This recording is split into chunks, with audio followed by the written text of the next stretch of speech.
सर्वसामान्यांच्या हक्काचा आवाज जागर जनस्थान।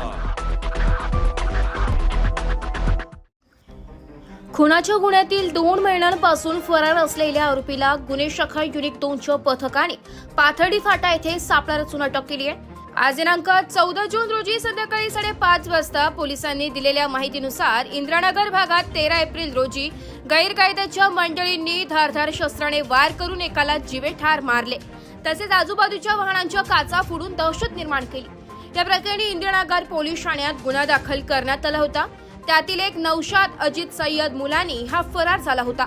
गुन्हे शाखा युनिट 2च्या पथकातील पोलीस हवालदार नंदकुमार नांदुर्डीकर यांना मिळालेल्या गोपनीय माहितीनुसार सदर आरोपी हा पाथर्डी फाटा येथे येणार आहे। त्यानुसार वरिष्ठांच्या मार्गदर्शनाखाली सदर ठिकाणी सापळा लावण्यात आला।